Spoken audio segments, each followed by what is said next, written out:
तो आज आप सभी को वही ज्ञान और मार्गदर्शन देने के लिए Disha the civil services society of Shivaji college लेकर आई है एक वेबिनार आईएएस प्रेम प्रकाश मीना के साथ।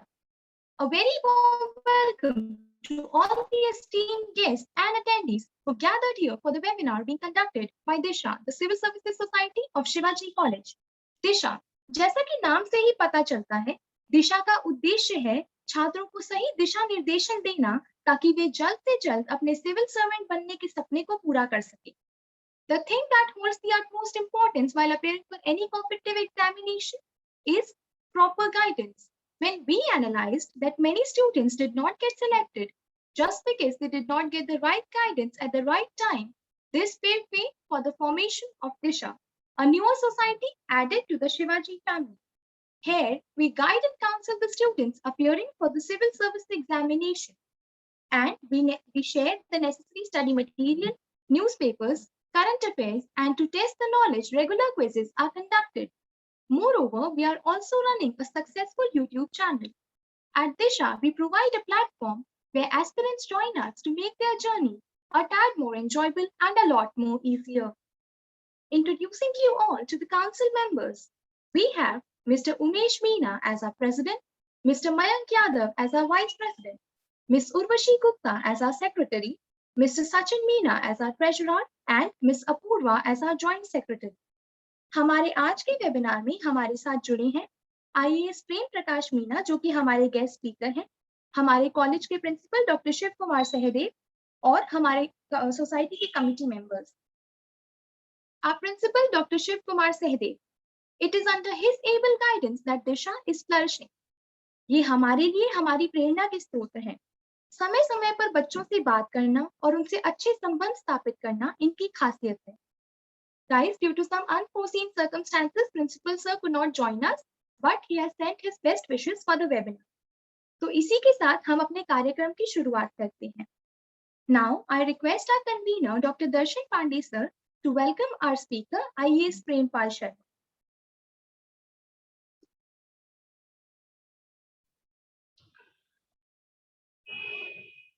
धन्यवाद। रुचि, मेरी आवाज आ रही है? हाँ जी सर। धन्यवाद। एक बार देख लीजिए क्या प्रिंसिपल सर जुड़े हुए हैं। शायद वैसे तो कह रहे थे कहीं व्यस्त हैं, फिर भी नहीं जुड़े हैं। ठीक है, आप सभी का बहुत बहुत स्वागत करता हूं Disha the civil services society of Shivaji college की तरफ से। इस वर्चुअल माध्यम से जुड़े हुए तमाम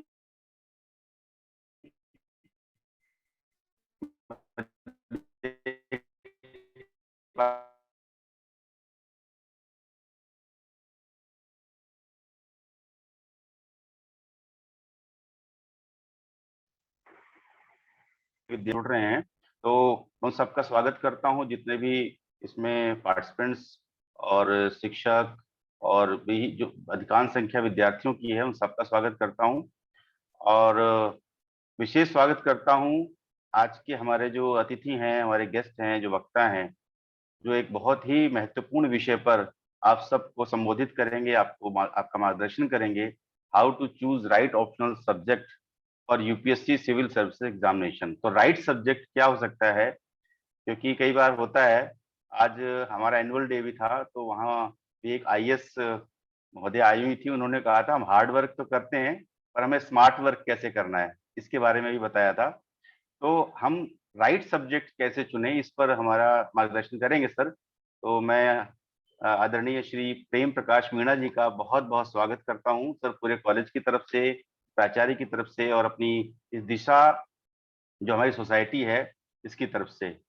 इसके अलावा हमारी सोसाइटी के सभी सदस्य भी इस कार्यक्रम में जुड़े हुए हैं, मैं उनका भी स्वागत करता हूं। डॉक्टर विकास शर्मा जी, डॉक्टर प्रबुद्ध जी, और डॉक्टर विष्णु जी, और हमारे और जो अन्य साथी हैं, डॉक्टर प्रीति जी, डॉक्टर भरत रत्नू जी, डॉक्टर सोनल, डॉक्टर कृष्णा मीणा जी, उन सब का मैं स्वागत करता हूं। मैं देख पा रहा हूं हमारे प्रिंसिपल सर जुड़ गए हैं, सर को नमस्कार करता हूं। और मैं चाहता हूं कि सर भी हमें आशीर्वाद देंगे। और बाकी निश्चित रूप से आज का ये कार्यक्रम, पहले भी कार्यक्रम बहुत कम समय में आपने एक प्रकार से कई माइलस्टोन जो है स्थापित आपने कर दिए हैं। आपने यूट्यूब चैनल्स के आपका है, आपने इंस्टाग्राम पे भी अपनी उपस्थिति दर्ज की है, तो लगातार आप लोग सक्रिय कार्य कर रहे हैं।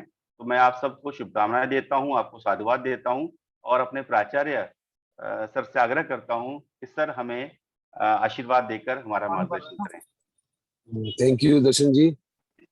Very warm good evening to all of you. Right now, I'm stuck in traffic near Dhalakua.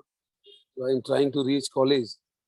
So I welcome our guest today, Prem Prakash ji, the IAS officer. As Darshan Pandey ji has told that today in the morning we also have the IAS officer Priyanka ji, and she is also from 2017 batch. And I think Mr. Meena ji must be aware of Priyanka ji also, and she gave a very motivational talk for my students on the occasion of annual day, and I am sure that you all will enjoy this talk and it will motivate you to get through this civil service exam. My best wishes to all of you. Thank you very much.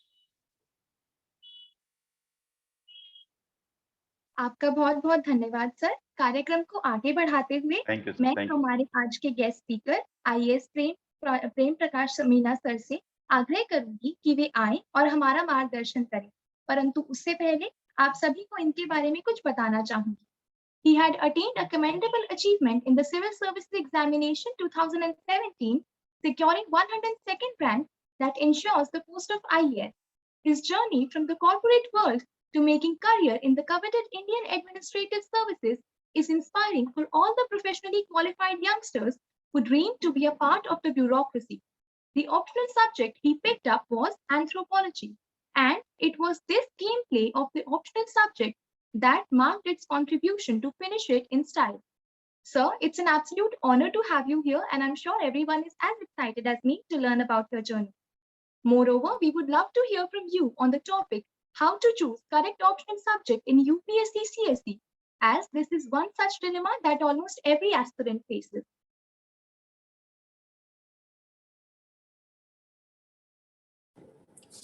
Well, shall I start, Ruchi? Yes, sir, please. Well, thank you so much, Principal Saab. Thank you so much for all the faculties, and thank you so much, Ruchi. Thank you so much, Umesh, for having me for the session today.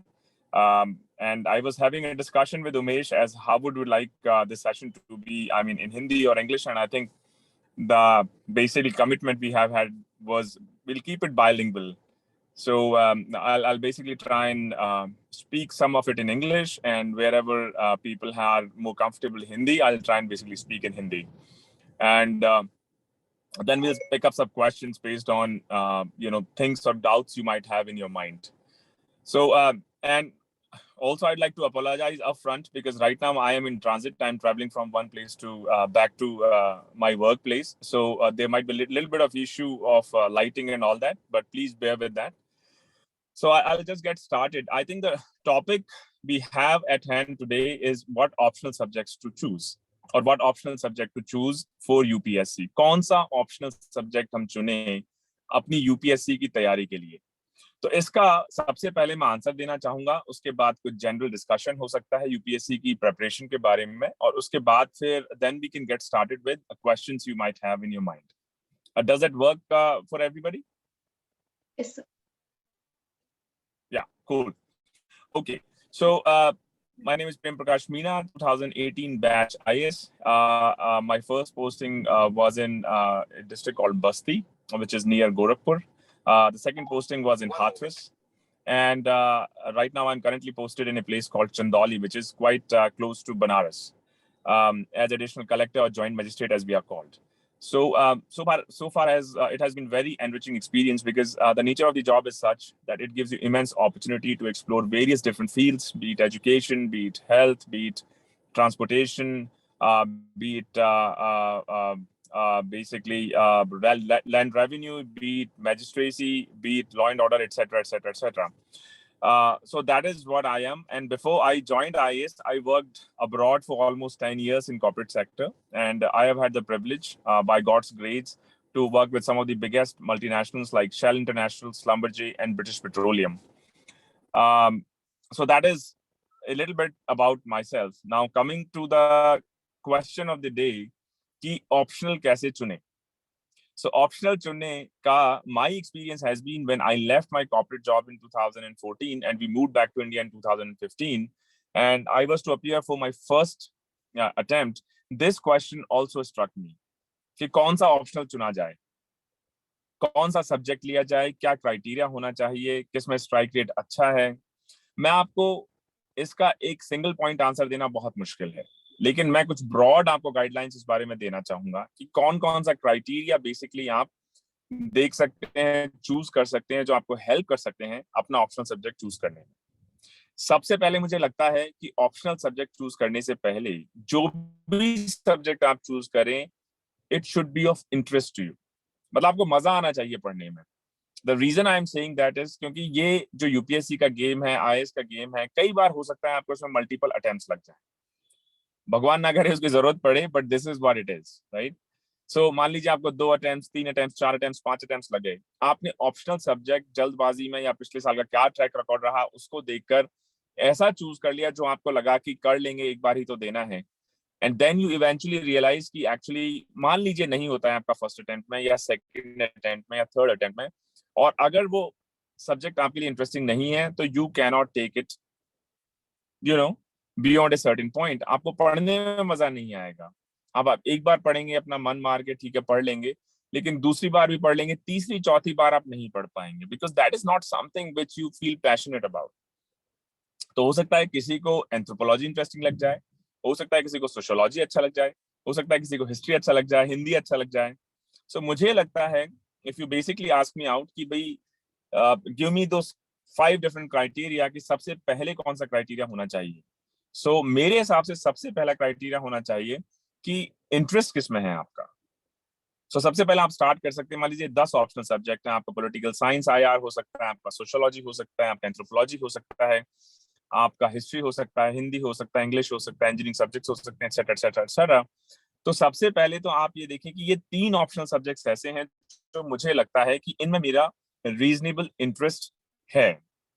जैसे मैंने start किया तो मुझे लगा कि मुझे लगता है सोशियोलॉजी मेरा में इंटरेस्ट मेरा डेवलप हो सकता है. And because I was working for so long in corporate, I basically lost touch with education for a significant number of years. So I thought कि engineering बहुत मुश्किल है because I have not been in touch with engineering. So I had to pick up something from humanities. फिर मुझे लगा geography interesting हो सकता है, और फिर मुझे लगा anthropology interesting हो सकता है. तो पहला क्राइटेरिया इंटरेस्टिंग क्या हो सकता है. हो सकता है आपको सोशल इश्यूज पे इंटरेस्ट हो सकता है आपको हिस्ट्री जानने में इंटरेस्ट हो सकता है आपको ज्योग्राफी में इंटरेस्ट हो सकता है आपको इकोनॉमी में इंटरेस्ट हो, राइट. तो बहुत सारे क्राइटेरिया हो सकते हैं कि आपको इंटरेस्ट किस चीज में. पहला, अब जैसे मुझे इकोनॉमी बहुत इंटरेस्टिंग लगता है, कई लोगों को इंटरेस्ट इकोनॉमी बहुत चैलेंजिंग लगता है. आई ऑल्सो कंसिडर्ड कि इकोनॉमी ले लिया जाए. तो पहला क्राइटेरिया है कि मुझे ऐसा सब्जेक्ट चुनना है which is of interest to me. अगर मुझे उसको मल्टीपल टाइम्स पढ़ना पड़े बार बार तो मैं उसको पढ़ पाऊं, right? So that should be, in my view, has to be your criteria number 1. Now, second criteria, कि उस सब्जेक्ट का पिछले कुछ सालों में ट्रैक रिकॉर्ड कैसा रहा है. There was a time जब ज्योग्राफी का बहुत अच्छा ट्रैक रिकॉर्ड होता था, और ज्यादातर लोग आईआईटी से या फिर मैं कहूंगा जिन्होंने बीटेक किया, जिन्होंने इंजीनियरिंग किया, geography used to be their favourite pickup subject. But अगर आप पिछले 7-8 साल का ट्रैक रिकॉर्ड देख लें ज्योग्राफी का, so it has been far from being encouraging. काफी normalization आप कह लें या the nature of the question paper आप कह लें, it has been quite tough. It has not been performing that well. So last thing you do want, क्या geography में पढ़ने में मुझे बहुत मजा आता है, this is the one I want to pick up. लेकिन आप खूब उसमें एफर्ट डालें और उसके बाद लेकिन उसका result, not because of your fault, but this is how normalization is being done by UPSC, उसमें इतना अच्छा आपका रिजल्ट नहीं आता है. So I think that will be very disheartening, isn't it. तो ये भी आप देख लें कि कौन से वो सब्जेक्ट्स हैं जिनका रीजनेबल ट्रैक रिकॉर्ड रहा है ना. यूपीएससी को बहुत सारे लोग ये भी कहते हैं this is uncertain public service commission, क्योंकि कुछ पता नहीं, हो सकता है इस साल एंथ्रोपोलॉजी अच्छा चल गया हो, अगले साल या उससे अगले साल या उससे अगले साल पूरा ट्रैक रिकॉर्ड खराब हो जाए. मेडिकल साइंस का आप ले लीजिए, 2 साल पहले 2016 तक medical science strike rate was almost 25%. Means if you are an MBBS or you're doing a PG in medical sciences, And if you take medical science as an optional, your chances of getting through UPSC were almost 20-25%, which is enormously awesome. Because for an average subject, the strike rate is generally 4%, 5%, 7%, maybe 8%. So if you're getting something which is 20+%, तो you got a huge advantage. लेकिन 3-4 साल वो चला और फिर UPSC is UPSC. And then UPSC realized कि यार this is actually not done. So पिछले 3 बार से आप देख लीजिए, मेडिकल साइंस का बहुत बुरा हाल कर दिया है. Same thing has happened with public administration. There was a time when public administration used to be the thing, but not anymore. So मुझे लगता है सबसे पहले important criteria होना चाहिए कि interest किस में है. Second important criteria होना चाहिए कि पिछले कुछ सालों में उसका track record कैसा रहा है. Now, having said that, पिछले कुछ सालों का track record does not guarantee कि अगले 5 साल भी track record वही रहेगा. It could change. But that's the name of the game. That's the nature of the game. There's nothing you can do about it. हो सकता है पिछले 3 साल बहुत अच्छा चल रहा हो हिस्ट्री और अगले 2 साल, 3 साल, 4 साल ट्रैक रिकॉर्ड खराब हो जाए. But that is a risk which you will have to take. There is no way out of it. Game तो खेलना ही पड़ेगा जब तक ऑप्शनल उसमें रहेगा. अब नई कमेटी की recommendation optional should be taken out completely because it may not serve much purpose. मान लो मैथ्स में 600 में से या 500 में से 400 नंबर ले आया तो कौन सा फील्ड में मेरे यूज में आ रहा है, या मैं हिंदी में ले आया तो फील्ड में कौन सा यूज आ रहा है ना. तो बहुत सारे ऐसी चीजें हो सकती हैं. I mean there is a debate around it, but I think optional is going to stay. You will have to basically make a choice. तो आप ये देख लें कि उसका रीजनेबल ट्रैक रिकॉर्ड हो. तीसरा क्राइटेरिया मैं कहूंगा कि उसका बेसिकली रिसोर्स बेस जो हो वो रीजनेबली अवेलेबल हो. Be it books, be it coaching institutions, be it test series. क्योंकि जब मैंने anthropology लिया, so one of the big criteria I had was I had very limited time because I shifted back to India back in December 2015, and मेरा first attempt CST 2016 was in August. So 10 साल पढ़ाई छोड़ने के बाद all I had was 6-7 months of preparation, and then 2.5-3 months of basically preparing for the optional subject. So I did not have much time in hand. So for me, a big criteria was कि जिसमें time कम लगे जिस syllabus को complete करने में. But then during preparation I realise कि anthropology looks very attractive, but इसके coaching institutions, resource base, books, test series are extremely limited. जब एंथ्रोपोलॉजी 4-5 साल अच्छा चला तो अब बहुत सारे ऑप्शंस आ गए, but at that point in time they were not basically available everywhere, and whatever was available was not of very high quality. So तीसरा क्राइटेरिया होना चाहिए कि you should have a reasonable resource base, चाहे teachers हो, institution हो, test series हो, etc etc etc. और मुझे लगता है कि एक चौथा क्राइटेरिया बेसिकली आपका हो सकता है, जिसे मैं कहूं कि अगर किसी आपके फ्रेंड सर्कल में ये किसी नोन ने वो ऑप्शनल लिया है, who could be a mentor to you. क्योंकि coaching institution can give you a very general framework around how to go about both your optional as well as your general studies GS. लेकिन वो finer details, वो बारीकियां, वो चीजें जो आपको daily day to day study में जिनकी जरूरत है उस गाइडेंस की, वो आपको कोचिंग से नहीं मिल सकती. बट हो सकता है आपके क्लोज सर्कल में कोई हो, आपका कोई रिलेटिव हो, आपका कोई फ्रेंड हो, या कोई ऐसा दोस्त हो, ऐसा कोई कांटेक्ट आपका पॉइंट हो जो आपको हर 2 दिन में, 3 दिन में, 4 दिन में उसकी फाइनल डिटेल्स बता सके कि ये बुक मत पढ़ो, इस बुक में से ये चैप्टर मत पढ़ो, इसका ये चैप्टर पढ़ो, इसका ये पोर्शन अच्छा है, इसमें से क्वेश्चंस आते हैं, या इस पर्टिकुलर टॉपिक में ये इंटरेस्टिंग चीज है. ऐसी बहुत सारी फाइनल डिटेल्स हैं. UPSC, I think in my view, UPSC is more about what not to do more than what to do, because there's so much out there. You can basically pick up anything, be it GS, be it basically optional. There's so much out there. If you keep running behind resource base, this is endless. So मुझे लगता है एक criteria ये भी होना चाहिए कि if you have somebody, a confidante, जो readily basically आपके available हो. तो मुझे लगता है if I have to sum it all up, पहला interesting हो, जिसको आप repeatedly बार-बार revise कर सके, because this is something which is interesting to you. Second, उसका reasonable track record हो. थर्ड, उसका सिलेबस रीजनेबल हो, प्लस उसका रिसोर्स बेस अवेलेबल हो. जैसे ज्योग्राफी के लिए लोग बोलते हैं कि ज्योग्राफी आप कभी कंप्लीट ही नहीं कर सकते, अगर आप 10 साल भी पढ़ते रहो, this is like endless. So you will get very frustrated कि यार optional, I am never ready for it. and that will infuse a sense of anxiety in your mind कि I am not ready for optional, so you won't be able to focus on your GS or dedicate enough time for GS. Same is said for mathematics. Maths के लिए बोलते हैं. Now maths is a very scoring subject. In fact, मेरे batch में जो हमारा UP का topper है रैंक 8 अनुभव Singh, he scored, can you imagine how much he might have scored? 375 out of 500 maths. Right? He's from IT. I think he's from IT Roorkee. Yeah. So, but there is a huge risk. उसका syllabus इतना ज़्यादा है कि he could not prepare well for GS. And then अगर आप engineering subject लेते हैं, technical subject लेते हैं, unlike humanities, it works on 0-1 game.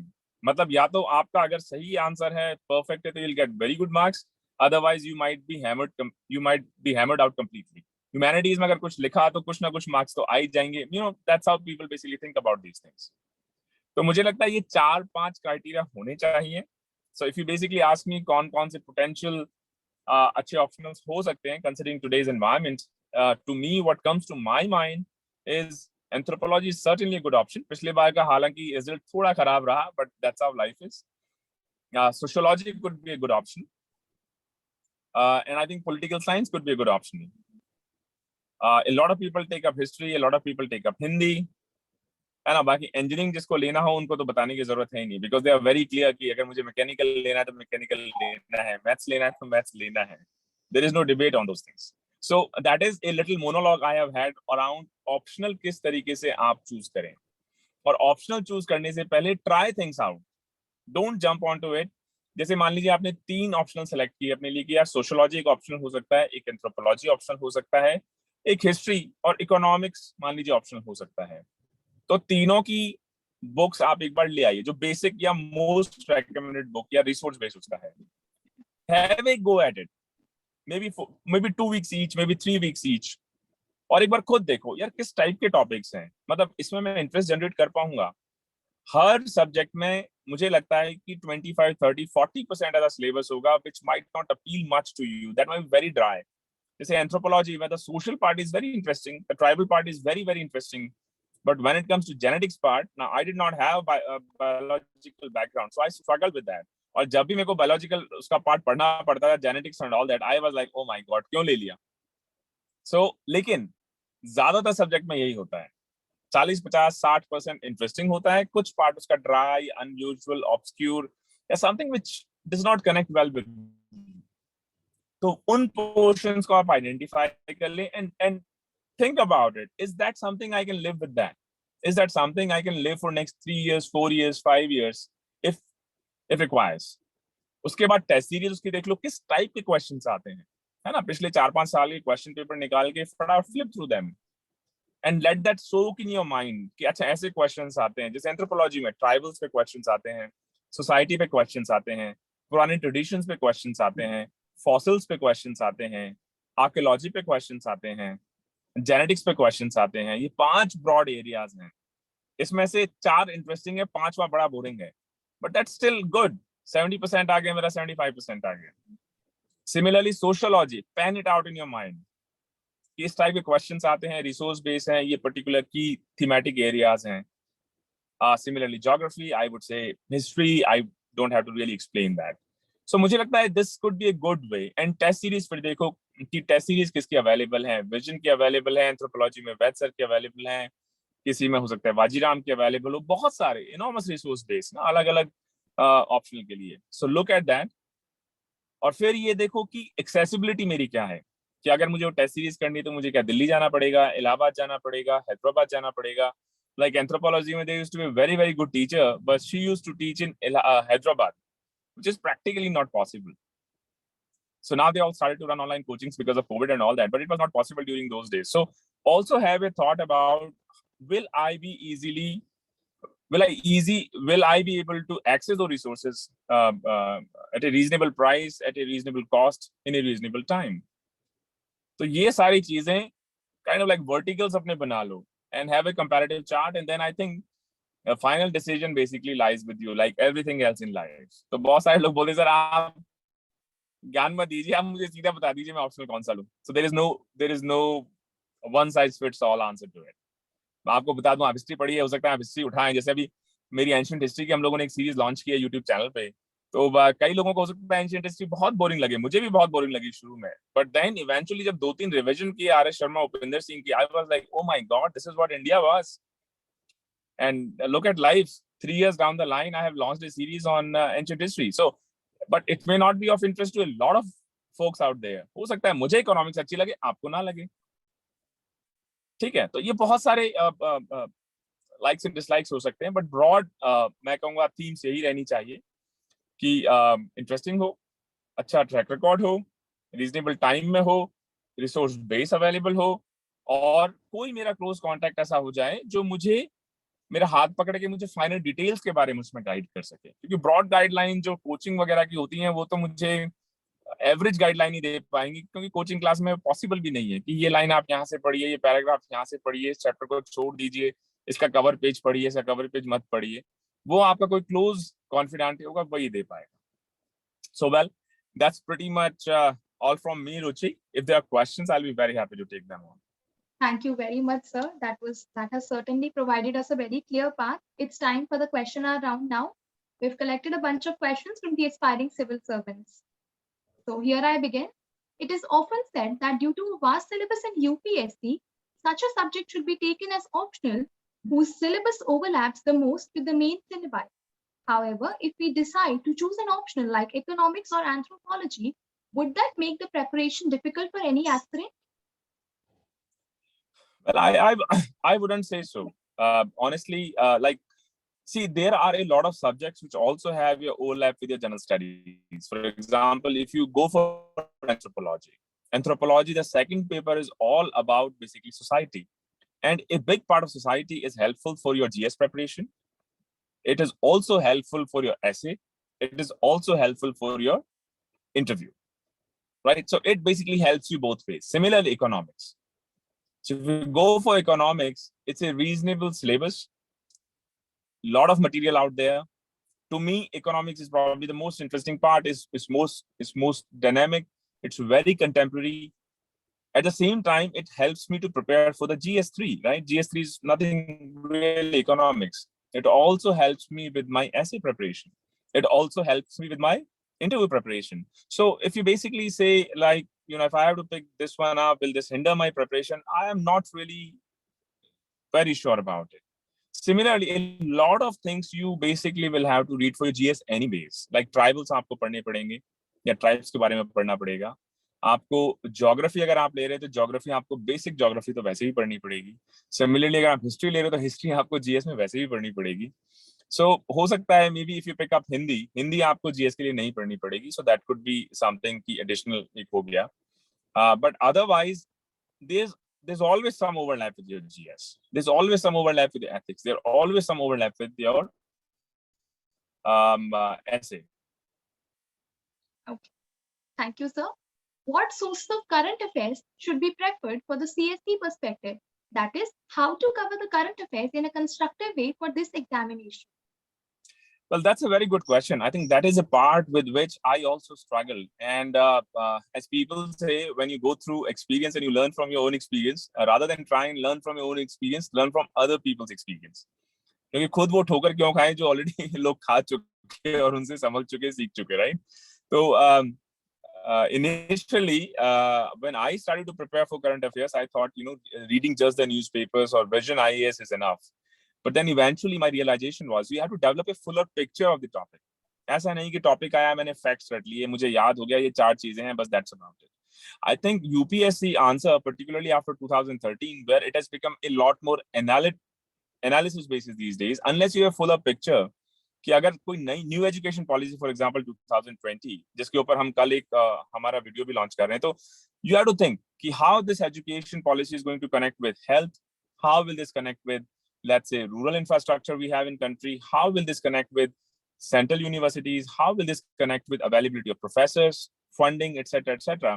So right from the start, in my view, you should basically look at the concept. You should look at how this is, what is the bigger picture, rather than new education policy, point number 1, 2, 3, 4 रट लिया, chit बना लिया, 4 points याद कर लिए. But how this is going to talk to other things, and I'll be very honest, when I started off my preparation, I did not have that kind of appreciation कि क्यों ये interlinkages important हैं. लेकिन अब job में आने के बाद पता चलता है. When I go out for my job at 9 in the morning, तो स्कूल का इंस्पेक्शन करने जा रहे हैं तो पता लगा बीच में रास्ता नहीं है. बच्चे क्यों नहीं आ रहे हैं? क्योंकि रोड नहीं है, या उनको खाना नहीं मिल रहा है, या क्लीनेस नहीं है, या ड्रिंकिंग वाटर अवेलेबल नहीं है, या वहां पे अवेयरनेस नहीं है, या सोशल टैबूज हैं, या मीडियम ऑफ बेसिकली जो इम्पार्टिंग एजुकेशन है वो कंड्यूसिव नहीं है, या हो सकता है वहां पे कास्टिज्म बहुत स्ट्रॉन्ग फैक्टर हो पर्टिकुलर स्कूल और एरिया में, या religion could be a factor. So a lot of so many things are connected. So whenever you analyze anything, just think about the entire concept. How this is going to work out? If this gets rolled out in my mohalla, my ward, my village, क्या impact पड़ेगा इसका? And then the second part is क्या sources हम prefer करें? और एक question आता है सर कौन सा न्यूज़पेपर पढ़े, हिंदू पढ़े, इंडियन एक्सप्रेस पढ़े, लाइव मिनट पढ़े, बिजनेस स्टैंडर्ड पढ़े. So I also put up a small video on my channel also. कोई सा भी पढ़ लो यार. My preferred, a lot of people, most people say Hindu, but my recommendation would be Indian Express flat out, because Indian Express these days particularly उसका जो explained section आता है, even otherwise the topics are very very structured. Hindu में the topics are not structured, no matter who says what. हो सकता है हिंदू पढ़ के लोग टॉप कर गए हों, but I do not agree with their thought process. Hindu की लैंग्वेज बहुत लोगों को मुश्किल लगती है. Now, I did not have any issues with English because I worked abroad for so long and I studied at military school and whatnot. But a lot of people struggled with English, Hindus English. In Indian Express, it's very structured. पहले बताएंगे कि ये news में क्यों है, पहले क्या historical background था, अभी जो उसके क्या बेसिकली प्रोविजंस, और इसका बेसिकली क्या इम्पैक्ट हो सकता है. This is exactly what you need for GS. This is exactly what you need for developing a broader picture in your mind. तो कौन सा सोर्स पढ़ें? हिंदू ले सकते हो, एवरीबॉडीज फेवरेट, या फिर इंडियन एक्सप्रेस भी कंसीडर कर सकते हो. और बहुत ज्यादा न्यूज़पेपर्स के पीछे नहीं भागना. लोग 3 न्यूज़पेपर लगा लेंगे, सुबह चाय नाश्ते के साथ बैठेंगे तो तक न्यूज़पेपर ही पढ़ रहे हैं. रिसर्च नहीं करना है, राइट? रिसर्च नहीं करना है. अप्रोच दिस पेपर की सिर्फ पेपर पास करना है. लेजिस्लेटिव असेंबली या पार्लियामेंट में जाके भाषण नहीं देना है. बहुत सारे लोग जाएंगे डिबेट्स में घुस जाएंगे, राज्यसभा टीवी देख रहे हैं, ये देख रहे हैं, वो देख रहे हैं. To me that's a complete waste of time, honestly. तो आपके पास बहुत टाइम है और आपको वहाँ राजेंद्र नगर की चाय की थड़ी पे 2 घंटे बिताने हैं just to prove कि you know so much about that subject. It's a different story. But as far as this paper is concerned, stay focused. फालतू के रिसोर्सेज के पीछे नहीं भागना.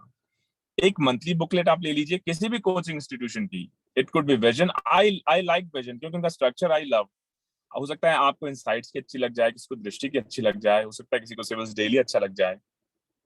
And एक मेरा important realization first preparation से, initially when I basically left such a job and basically I decided to, or God made me decide कि बेटा जाओ UPSC की तरफ कूच करो. So initially when I came in, there was so much pressure कि यार कहीं ऐसा ना हो प्री में फेल हो जाए. तो पहले लोगों ने मना किया था, इतना अच्छा खासा जॉब छोड़ के इतने साल बाद कौन आता है. So I started to run after every source I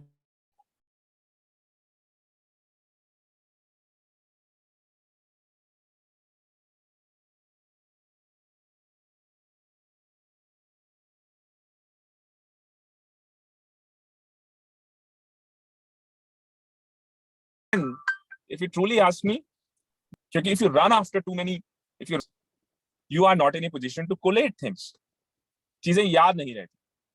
तो इसलिए जरूरी है कि आप लिमिटेड सोर्सेज रखें एक ही किसी भी इंस्टीट्यूशन की. जैसे मुझे विजन अच्छा लगता है, हो सकता है किसी को दृष्टि अच्छा लग जाए, हो सकता है किसी को बाबा आईएएस अच्छा लग जाए, फोरम आईएएस अच्छा लग जाए, है ना, जो भी आपको सही लगे. But just pick one, not more than one newspaper and one monthly book. And that's pretty much about it. शुरुआत में ये भी गलतफहमी लोगों को होती है कि सर मैं मंथली बुकलेट तो पढ़ रही हूँ तो फिर ये न्यूज़पेपर पढ़ने की क्यों जरूरत है मुझे, क्योंकि न्यूज़पेपर पढ़ने में मेहनत लगती है, राइट? बुकलेट में सब छपा छपाया आता है, इस पेज के बाद बुक की तरह पढ़ते जाओ. But it does not work, क्योंकि monthly booklet will give you the facts and figures etcetera, but broadly how it basically affects the country, you will get that essence only by reading newspapers. तो वो तो पढ़ना पड़ेगा. And then if you develop a trick of how to finish your newspapers in 30-40 minutes, because that's what it should take, not a minute more than that, then you will be like fine.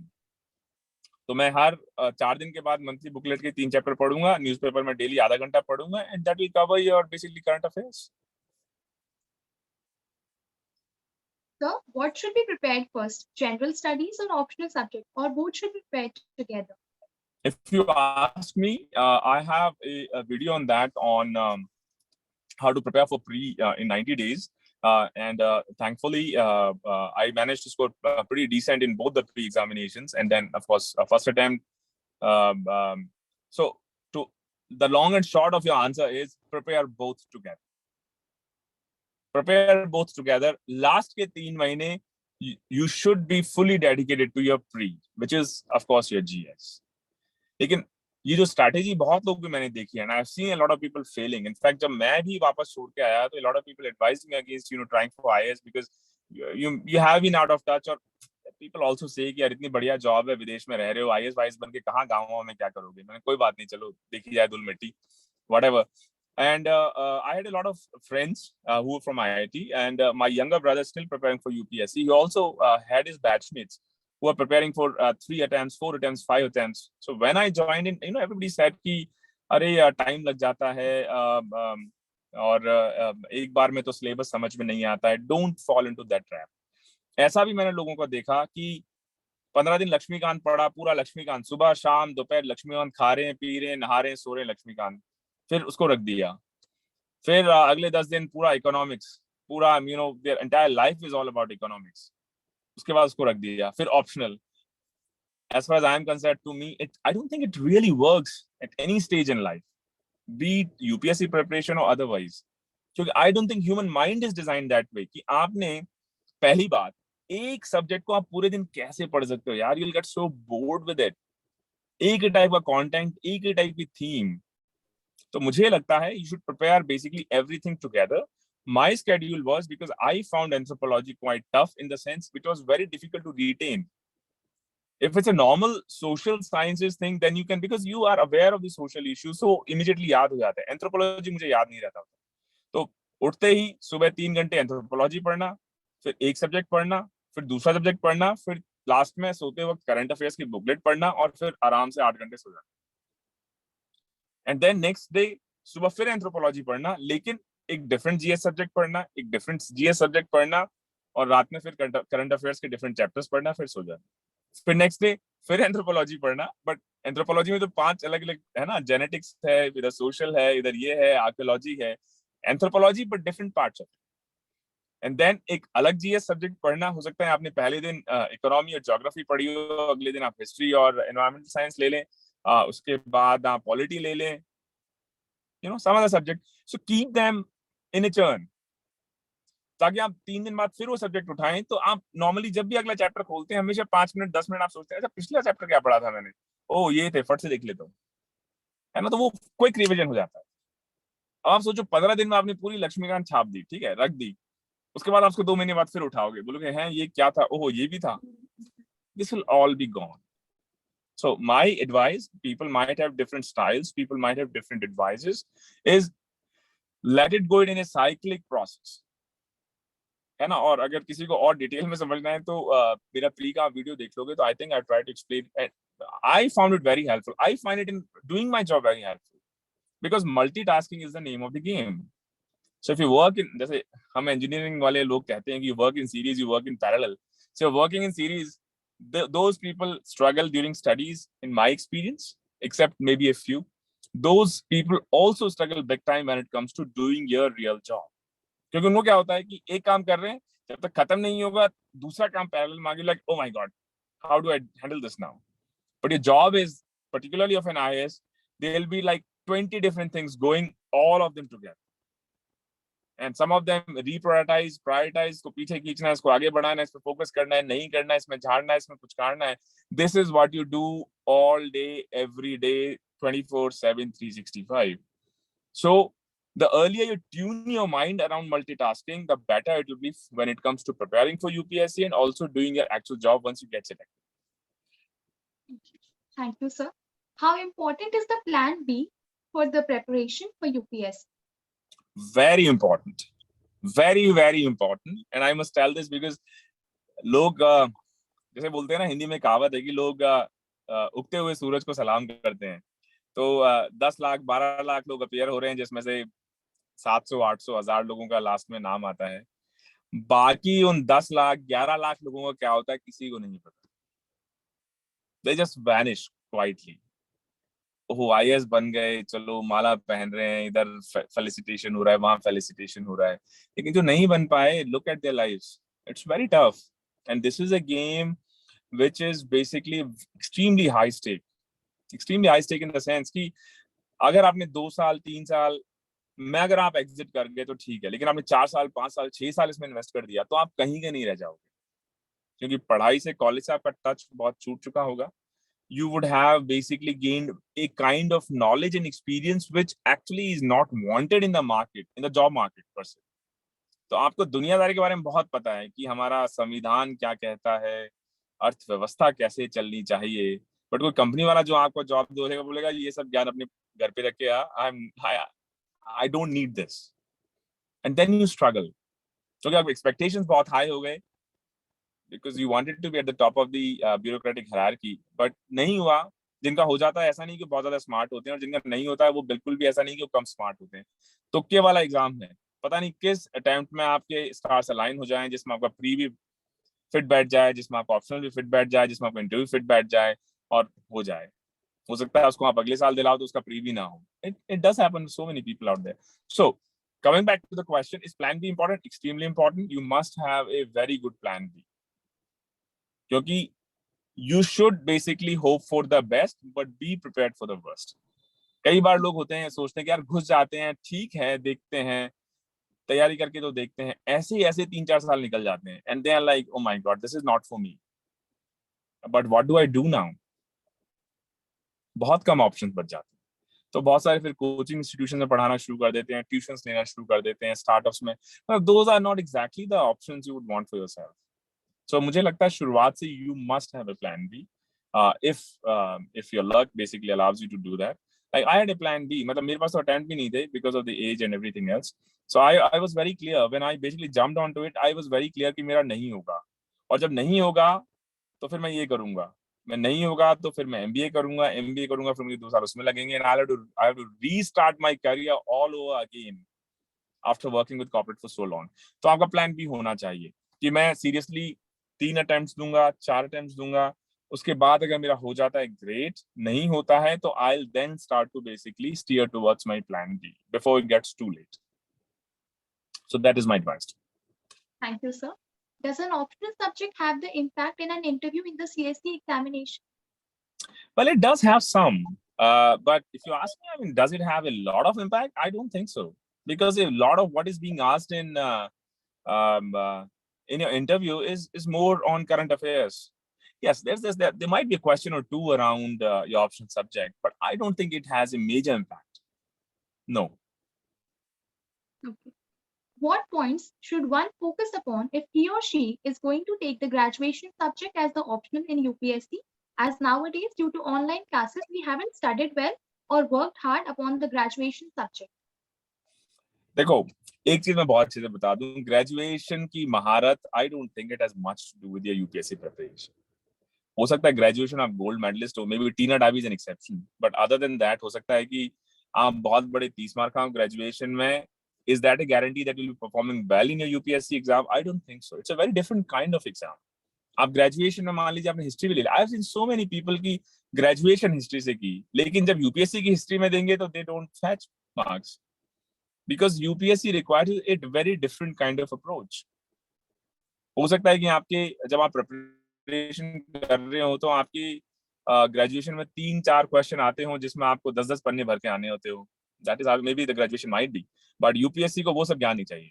वो बोलेगा 5.5 minute में मुझे 150 से 200 words चाहिए, that's all I need. उसी में से मैं निकाल लूंगा कि what's your calibre. So graduation में मेरी कैसी तैयारी रही, ग्रेजुएशन में मैं एवरेज स्टूडेंट रहा, ग्रेजुएशन मेरी ठीक से नहीं हो पाई क्योंकि ऑनलाइन क्लासेस चल रही हैं. मुझे नहीं लगता यूपीएससी की प्रिपरेशन से बहुत कोरिलेशन उसका है. अगर आपका अप्रोच, आपका थॉट प्रोसेस, आपका माइंडसेट उस टाइप का है तो वो चीज आप 2 महीने में पिकअप कर लो. अच्छा, एक क्वेश्चन लोग, मैं आपको I'll give you a very practical example. Don't feel offended, any one of you, but I'll just tell you what the truth is. बहुत सारे लोग बोलते हैं सर अब तो 70% इंग्लिश मीडियम वालों का ही होता है, हिंदी वालों का तो होता ही नहीं है. ज्यादा सिलेक्शंस इंजीनियरिंग वालों के ही होते हैं, बाकी ह्यूमैनिटीज के बहुत हो गए हैं. 2013 के बाद जब से सिलेबस या पैटर्न चेंज हुआ है, ये एक ट्रुथ है कि इंजीनियरिंग ग्रेजुएट्स के सिलेक्शन रेट्स बहुत हाई हैं, almost 70% of the selections are from engineering. और इंजीनियरिंग क्योंकि इंग्लिश मीडियम से होती है, हिंदी मीडियम को लगने लग गया है कि हिंदी मीडियम वालों को सेलेक्ट नहीं किया जाता, बट द रियलिटी इज कि अगर आप इंग्लिश मीडियम से हैं और आप ह्यूमैनिटीज स्ट्रीम से हैं तो भी आपके सिलेक्शन के उतने ही कम चांसेस हैं। तो लैंग्वेज का प्रॉब्लम नहीं है, प्रॉब्लम है कि इंजीनियरिंग में मतलब okay, so I am not comparing anything, okay, अलग everybody has their own criticality in the making of the society and everything else, but engineering basically trains you in a certain way even when you are preparing or choosing engineering, which is basically critical thinking, analyzing the situation, trying and finding a solution to the problem rather than just learning the facts about the problem. So अभी जो paper है 2013 के बाद वो आपको analysis पे, analytical thinking पे test करता है रादर देन कि आपको कितने फैक्ट्स याद हैं, किसने राजा को किस लड़ाई में कब मारा था, मतलब फाइन, बट उससे इकोनॉमी पे क्या फर्क पड़ा, उससे पॉलिटी पे क्या फर्क पड़ा, उससे डायनामिक्स पे क्या फर्क पड़ा, ट्रेड पे क्या फर्क पड़ा, सिक्कों पे क्या फर्क पड़ा, ये बताओ तो ये सोच पाएगा। तो ग्रेजुएशन में हो सकता है आपने रट लिया पूरा, इसने ये किया उसने वो किया, वो चिट बना बना के इसने ये किया, but UPSC is not asking you for that. इसलिए इंजीनियरिंग वाले क्या करते हैं, जब ऑप्शनल चूज करेंगे इंजीनियरिंग का बैकग्राउंड पूरा छोड़ के आएंगे, वही ह्यूमैनिटीज का सब्जेक्ट उठाएंगे जो हो सकता है ह्यूमैनिटीज 3 साल से 4 साल से अपने ग्रेजुएशन में पढ़ रहे हैं, और उसी ह्यूमैनिटीज के सब्जेक्ट में दे स्कोर डिसेंटली वेल, तभी इनका सिलेक्शन हो जाता है, right? So I think it is about your thought process, the way you think about things, the way you basically connect things up. तो अगर आपका ग्रेजुएशन अच्छा नहीं हुआ है क्योंकि कोविड चल रहा है, तो पहली बात तो किसी का भी ग्रेजुएशन अच्छा नहीं हुआ है, so we are all on equal footing, तो डरने वाली कोई बात नहीं है। पेपर टफ है तो सबके लिए टफ है, पेपर इजी है तो सबके लिए इजी है, कट ऑफ अपने आप ऊपर चला जाएगा। तो कोविड सिर्फ आपके लिए नहीं आया है, सबके लिए आया है। स्टडी सिर्फ आपकी अफेक्ट नहीं है, सबकी अफेक्ट हुई है। Don't worry too much about it, focus on developing that analytical mindset. अगर आप वो कर ले जाओगे तो ग्रेजुएशन आपका कैसे हुआ इससे कोई फर्क नहीं पड़ता। Okay. How to select the optional subject if we don't have the subject in the list of optional, our graduation subject, if it is not there in the list of optionals? Sorry, I did not quite get that. Can you please repeat that? How to select the optional subject if we don't have our graduation subject on the list of optional subjects? Well, I basically told you, if you're graduated in a certain subject and that's not a part of the optional subject or the list of the optional subjects available to you when you basically choose an optional subject for UPSC, तो वो 4 criteria मैंने आपको बताए, वही आपको करने पड़ेंगे। I mean, अब नहीं है तो नहीं है, यूपीएससी आपके लिए तो क्रिएट करेगी नहीं। What are the challenges that you faced during preparation while doing self study for the UPSC examination? Yeah. So बहुत सारे लोग बोलते हैं सर कोचिंग जाना जरूरी है क्या, तो मैं भी जब छोट छाड़ के सब आया, मुझे लगता है हर कोई कोचिंग जाता है, और ये तो इतनी रेप्यूटेड कोचिंग है वाजीराम एंड रवि, जिसमें एडमिशन भी नहीं मिलता है लोगों को, पहले आधा मिनट में ही सारे एडमिशन बंद हो जाते हैं। मैंने भी लिया जैसे तैसे।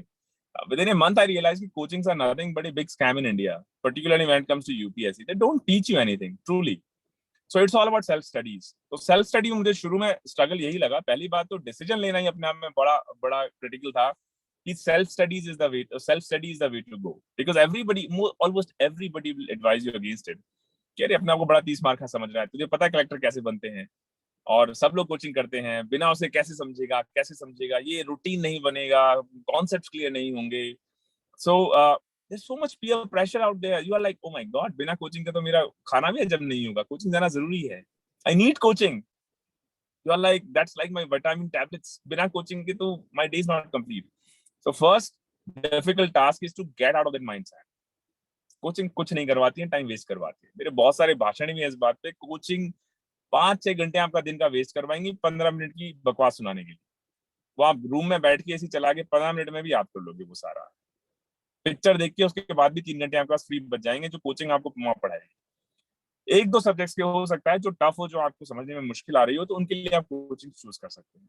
तो सेल्फ स्टडी के लिए सबसे पहला तो है कि इस माइंडसेट से बाहर निकलना कि आपको बेसिकली कोचिंग की जरूरत है, और सेकेंड चीज बेसिकली कंसिस्टेंसी की, क्योंकि ह्यूमन नेचर है, अगर आपको टीचर पढ़ाएगा तब आपको लगता है अब मेरी पढ़ाई हो रही है, लेकिन वही सब्जेक्ट जब आपको किसी ने पढ़ाया नहीं है, खुद को किताब खोल के पढ़ना पड़ रहा है, तो first reading will be a very tough task, because we are always taught पहले टीचर पढ़ाएगा, फिर मैं अपना बैग लेके घर आऊंगा, फिर मैं अपना होमवर्क करूंगा, क्लास वर्क करूंगा, फिर मेरी पढ़ाई कंप्लीट होगी। That's how mind is trained.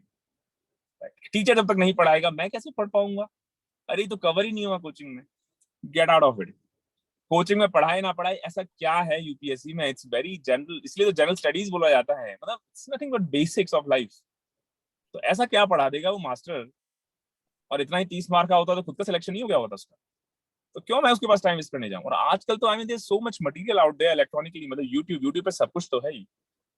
तो उस सब्जेक्ट का पहले आप एक बेसिक फ्रेमवर्क कहीं से भी देख लें, यूट्यूब से देख लें, बुक से देख लें, and then have a very strong will कि यार मेरे को खुद को पढ़ना है। कोचिंग में चैप्टर नंबर 2 चल रहा है, लेकिन मेरे को चैप्टर नंबर 9 तक अब मैं पढ़ते आना, मेरे रूटीन में जो चल रहा है चलने दो।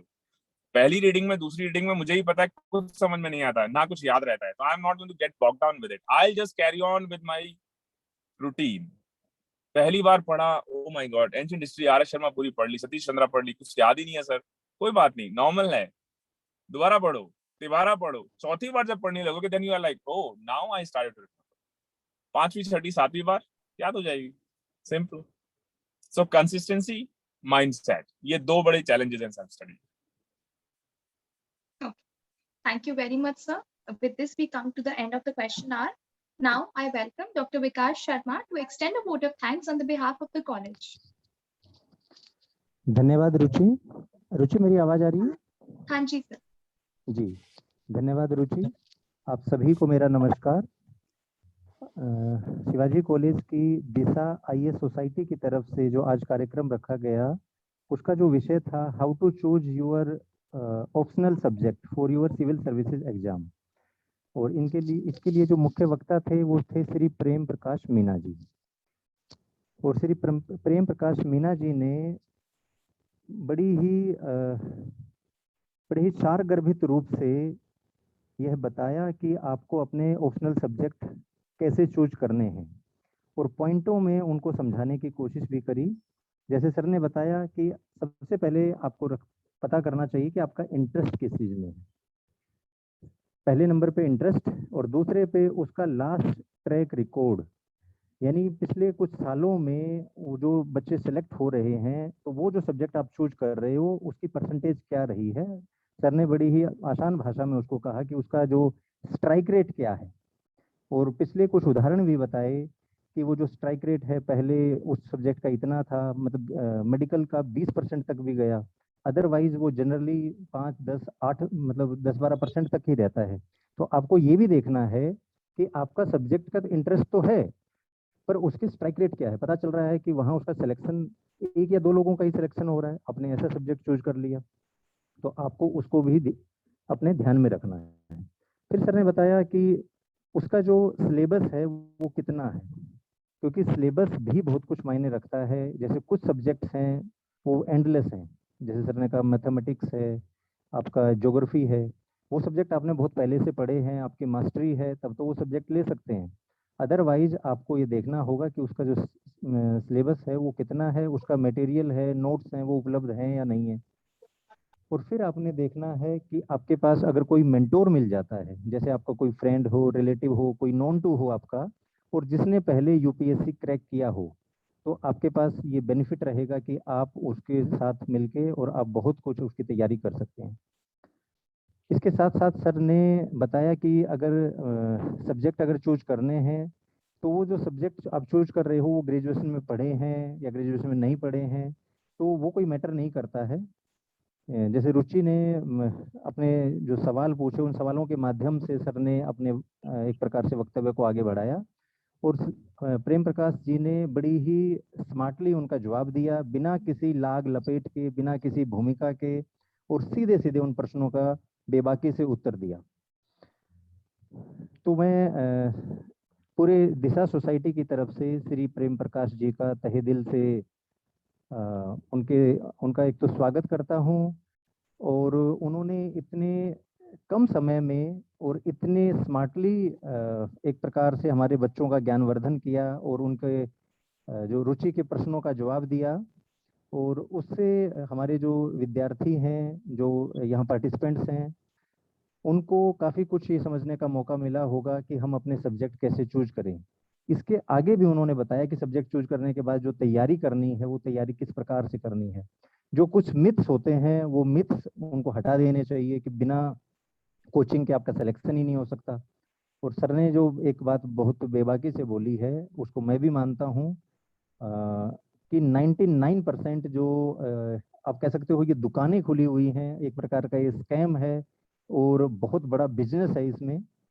1% जो मतलब मैंने छोड़ा है वो इसलिए है कि कई बार ऐसे सब्जेक्ट्स होते हैं जो आपको क्लियर नहीं होते हैं, तो कुछ टेक्निकल चीजें होती हैं तो उसके लिए हम कोचिंग ज्वाइन कर सकते हैं। अदरवाइज ये मतलब मिथ बना के बैठना कि मतलब घर वाले प्रेशर देते हैं कि आप कोचिंग में जाओगे तभी कुछ सीख पाओगे, ऐसा नहीं है। वो कई बार टाइम ऑफ वेस्टेज होती है, क्योंकि कई बार जैसे सर ने बताया कि आपको मान लो हैदराबाद जाना पड़ सकता है उस सब्जेक्ट की तैयारी के लिए, दिल्ली जाना पड़ सकता है, तो आप घर बार छोड़ के इतने बाहर आते हैं, तो उसके लिए जो आपके टाइम वेस्टेज है उसको भी आप अपना ध्यान रखिए। उससे अच्छा है कि आप कोई बढ़िया मूवी देख लीजिए तो 3 घंटे में फ्रेश हो जाओगे। जो ज्ञान आपको वहाँ 15 मिनट का मिलने वाला है तो वो आप अपने घर में बैठ के उसको आधे घंटे में भी कवर कर सकते हैं।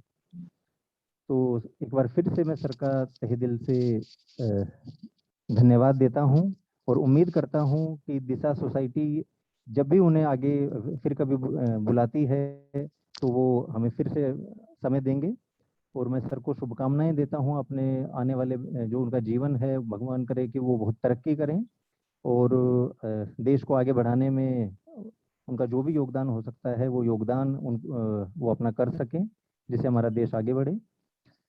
इसके बाद मैं धन्यवाद देता हूँ हमारे प्रिंसिपल सर का, प्रोफेसर शिव कुमार सहदेव जी का।